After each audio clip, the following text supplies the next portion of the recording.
Good morning, students. Welcome to the next session of social science. And today we will start our civics. Chapter number 13, the Constitution of India. So the name of the chapter is the Constitution of India. इस chapter को हम class 5th में भी पढ़ चुके हैं, class 6th में भी हमने कॉन्स्टिट्यूशन के बारे में पढ़ा था, 7th में भी। लेकिन इस चैप्टर में हम द कॉन्स्टिट्यूशन ऑफ इंडिया में बहुत सारी चीज़ों के बारे में पढ़ेंगे जो हमारे कॉन्स्टिट्यूशन से रिलेटेड होगी। इसमें हम पढ़ेंगे defining constitution and it's purpose, जो कॉन्स्टिट्यूशन है उसके डेफिनेशन के बारे में, पर्पस के बारे में, and need for a constitution, कि हमें कॉन्स्टिट्यूशन की जरूरत क्यों पड़ी। नेक्स्ट टॉपिक पढ़ेंगे the Indian constitution, a brief history and the framing of the Indian constitution. जो कॉन्स्टिट्यूशन है हमारे देश का, जो संविधान है, उसके बारे में हम ब्रीफ में पढ़ेंगे और इसे बनाने की जरूरत क्यों पड़ी और ये कैसे बनाया गया, इसके बारे में डिस्कस करेंगे। नेक्स्ट हम पढ़ेंगे preamble and the key features of the Indian constitution. जो हमारे इंडियन कॉन्स्टिट्यूशन में दो की फीचर्स हैं, फर्स्ट है the preamble and the second one is the features of the Indian constitution. जो हमारे कॉन्स्टिट्यूशन की जो विशेषताएं हैं, जो फीचर्स हैं, कि क्या क्या खासियत है हमारे देश के कॉन्स्टिट्यूशन में, वो डिस्कस करेंगे। नेक्स्ट हम पढ़ेंगे experiments in other democracies, the underlying issues in India. जो हमारे इंडिया के कुछ India is a democratic country, you know very well, लेकिन हमारे देश में भी कुछ ऐसे एक्सपेरिमेंट्स हुए हैं कॉन्स्टिट्यूशन को लेकर, उनके बारे में डिस्कस करेंगे। तो इस चैप्टर को स्टार्ट करने से पहले सबसे पहले मैं आपको स्टोरी एक्सप्लेन कर देती हूँ कि स्टोरी में जो दो लोग होते हैं वो आपस में क्या बात कर रहे होते हैं। इनमें जो दो फ्रेंड्स होते हैं वो आपस में डिस्कस कर रहे हैं और वो देख रहे हैं कि कोई भी देश एक नया नया बनता है, तो जब वो नया देश बनता है तो उसे अपने देश को चलाने के लिए कॉन्स्टिट्यूशन की जरूरत पड़ती है। लेकिन ये बहुत इजी टास्क नहीं है। पता नहीं कोई भी देश अपना अगर कॉन्स्टिट्यूशन बनाएगा तो वो कैसे बनाएगा, क्योंकि ये बहुत डिफिकल्ट होता है। तभी दूसरा फ्रेंड बोलता है, हाँ ये एक डिफिकल्ट टास्क तो है कि कोई भी देश अगर नया बनता है तो उसे अपने देश को चलाने के लिए एक रिटन डॉक्यूमेंट तो जरूर चाहिए, क्योंकि जब तक वो रिटन डॉक्यूमेंट नहीं बनाएंगे तब तक उन्हें इंस्ट्रक्शंस कहाँ से मिलेंगी कि उन्हें अपने देश को किस तरह से प्रोग्रेसिव और डेवलप्ड बनाना है।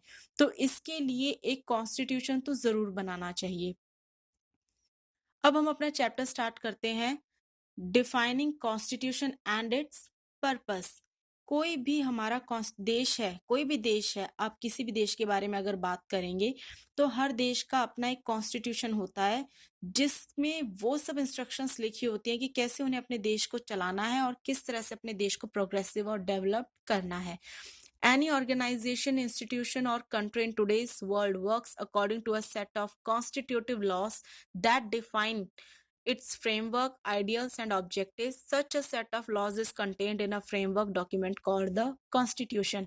कोई भी ऑर्गेनाइजेशन है, इंस्टीट्यूशन है, कोई भी कंट्री है, उन्हें अपने देश को अच्छे से चलाने के लिए, अपने देश को एक प्रोग्रेसिव और डेवलप्ड कंट्री बनाने के लिए उन्हें एक फ्रेमवर्क की जरूरत होती है, जिसमें कुछ ऑब्जेक्टिव्स भी दिए गए हों, क्योंकि जब तक हमारे पास कोई ऑब्जेक्टिव नहीं होगा तब तक हम कभी भी प्रोग्रेस नहीं कर सकते।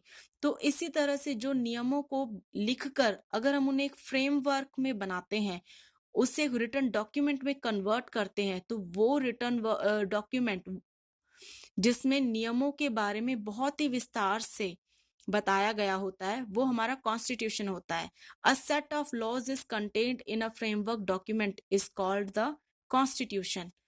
इन अदर वर्ड्स, जो कॉन्स्टिट्यूशन है इसको हम दूसरे शब्दों में भी कह सकते हैं, the constitution is a set of laws which lays down the basic structure of how a country is to be governed and defines the country's political, social and economic systems.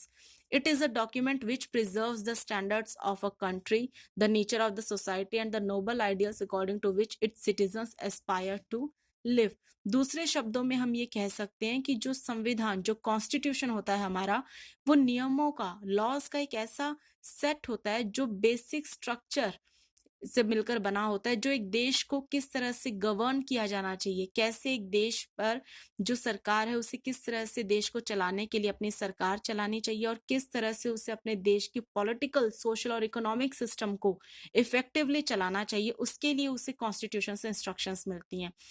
जो कॉन्स्टिट्यूशन है, it is a document which preserves the standards of a country. ये किसी भी देश के standards को define करता है। आपको पता है कोई भी देश है, अगर किसी भी देश का कॉन्स्टिट्यूशन बनाया जाता है, वो हमेशा उस देश के लोगों के लिए बनाया जाता है।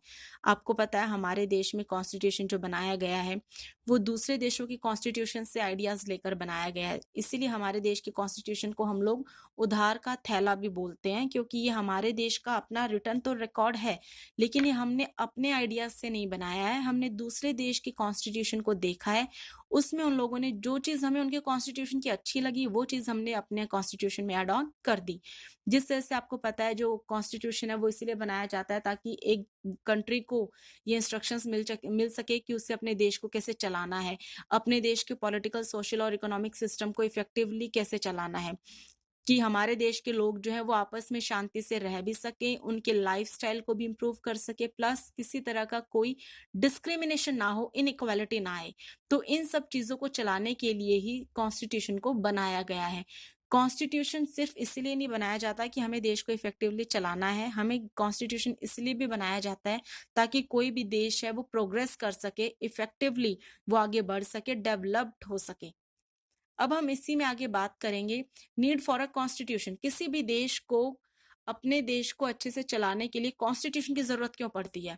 जब हमारा देश आजाद हुआ, जब हम आजाद हो गए, तो हमने आजाद होने के बाद सबसे पहले एक ही काम किया, अपने देश का कॉन्स्टिट्यूशन बनाया। इसके अलावा हमने कोई और काम सबसे पहले नहीं किया। आपने कभी भी नोटिस किया हो, जो हमारा देश है, आजाद होने से पहले ही हम लोगों ने ये डिसाइड कर लिया था कि हमें अपने देश का एक कॉन्स्टिट्यूशन बनाना है। जब तक हमें फ्रीडम भी नहीं मिली थी, तब उससे पहले ही हम लोगों ने कॉन्स्टिट्यूशन पर वर्क करना स्टार्ट कर दिया था। तो यहाँ पर एक सवाल ये उठता है कि जो कॉन्स्टिट्यूशन है उसकी जरूरत क्यों महसूस होती है? अब आपने एनिमल प्लैनेट या नेशनल ज्योग्राफिक चैनल्स देखे होंगे। उन चैनल्स में आपने नोटिस किया कि जो डिफरेंट ग्रुप्स है एनिमल्स का, वो इस तरह से रहता है कि उनका एक लीडर होता है, वो उनको डिफरेंट इंस्ट्रक्शंस देता है, उनको रहने का तरीका बताता है कि उन्हें कैसे रहना है अपने ग्रुप में और किस तरह से इंस्ट्रक्शंस को फॉलो करना है। ठीक उसी तरह से जो ह्यूमन सोसाइटी है, every human society, every ethnic, religious and linguistic groups is governed by certain set of rules.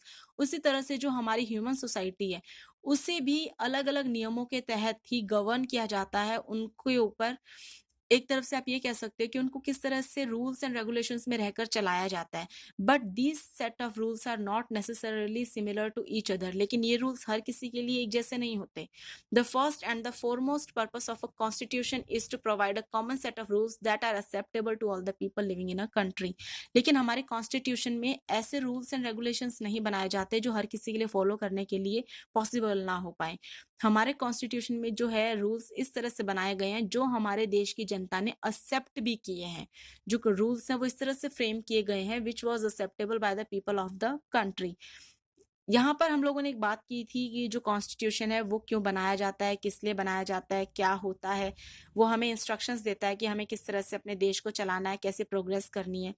यहाँ पर हमने बात की थी, अभी अभी मैंने आप लोगों से पूछा था कि जो हमारा कॉन्स्टिट्यूशन है इसकी जरूरत क्यों पड़ी, why we need a constitution. जब हमारा देश आजाद हुआ था, आजाद होने के बाद हमारे देश ने सबसे पहले कॉन्स्टिट्यूशन बनाने का काम किया, बाकी सारी चीजें हमने बाद में की। कॉन्स्टिट्यूशन को सबसे पहले क्यों बनाया गया? इसलिए बनाया गया क्योंकि हमारे देश के लोगों के बीच जो इनइक्वालिटी और डिस्क्रिमिनेशन था, उस डिस्क्रिमिनेशन को खत्म किया जा सके और वो डिस्क्रिमिनेशन खत्म करके सबको इक्वल अपॉर्चुनिटीज दी जाए, सबको इक्वल राइट्स अवेलेबल कराया जाए। तो इसी चीज को ध्यान में रखते हुए ही हमें कॉन्स्टिट्यूशन बनाने की जरूरत महसूस हुई। क्योंकि बिना कॉन्स्टिट्यूशन के, बिना किसी कॉन्स्टिट्यूशन के, जब तक हमें इंस्ट्रक्शंस नहीं मिलेंगी और हमें ये नहीं पता होगा कि हमारी ड्यूटीज क्या हैं, हमारे राइट्स क्या हैं, तब तक हम लोग कभी भी डेवलप्ड नहीं हो सकते।